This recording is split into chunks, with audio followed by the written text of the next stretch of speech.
ભાવનગર શહેરના ભાંગડી gate pass આવેલા hair drive વિસ્તારમાં આવેલા ફ્લેટમાં અચાનક આગ લાગી।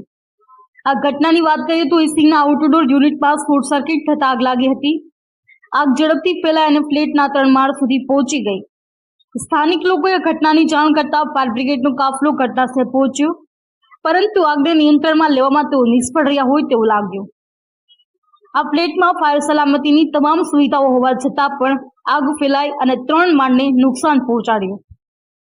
આ ઘટનાથી ફ્લેટના રહેવાસીઓ અને આસપાસના લોકોમાં ભયનો માહોલ સર્જાયો। આગ લાગવાનું કારણ અને ફાયર સલામતી સાધનોની અસરકારકતા પર પ્રશ્ન ઉઠ્યા છે। આ ઘટનાની વધુ તપાસ કરવામાં આવી રહી છે અને સંબંધિત અધિકારીઓ દ્વારા જરૂરી કાર્યવાહી કરવામાં આવશે। અશ્વિન ગોહિલ, જી ન્યૂઝ, ભાવનગર।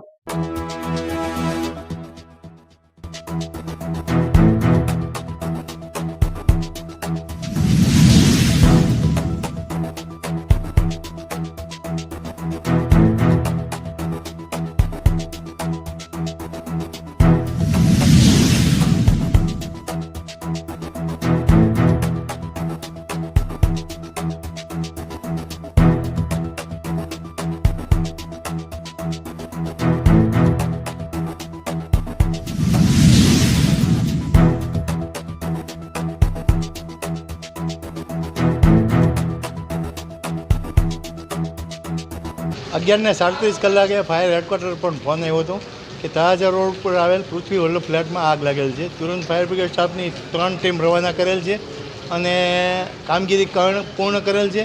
3 ગાડીનો ઉપયોગ કરીને બી વિંગમાં 1 floor, 2nd floor, 3rd floor ને 4th ફ્લોર સુધી આગ પ્રસરી ગયેલ હતી। એને ફાયર ફાઇટિંગ કરીને આગ બુઝાવેલ છે। આગ લાગવાનું કારણ તપાસનો વિષય છે। પૃથ્વી વલ્લભ ફ્લેટ છે, એમાં ફાયર સેફ્ટીનો અભાવ જોવા મળી રહ્યો છે, શું? ફાયર સેફ્ટીનો અભાવ નથી, ફાયર સેફ્ટી ઇન્સ્ટોલેશન કરેલું છે અને તપાસનો વિષય એ કે ભાઈ એનઓસી રિન્યુ થઈ ગયેલી છે કે નહીં। આ માટે ફાયર કોઈ તપાસ નથી કરી એવું કાંઈ? ના, એવું નથી। અમે નોટિસ પણ ઇસ્યુ કરેલી છે અને એ પ્રમાણેની પ્રક્રિયા ચાલુ છે। નોટિસ ઇસ્યુ કરવા છતાં ફાયર સેફ્ટીના સાધનો નથી વાપરવા જેવા, તો એને લઈને શું કરે? આગળની કાર્યવાહી કરવામાં આવશે। આમાં ગેસના બાટલા પણ સળગ્યા છે, એમાં ગેસના બાટલા એકેય સળગેલા નથી। ઉતારવામાં આવ્યા છે, એ તો સેફટી માટે ઉતારી લેવાના છે કે ભાઈ આગ લાગેલી છે એટલે એવી વસ્તુ રખાય નહીં, એટલા માટે ઉતારી લીધી। અંદાજે કેટલું નુકસાન થયું છે આગની ઘટના? નુકસાન જાણવા મળે નથી। જાનહાની કે કોઈને ઈજા થયેલ નથી।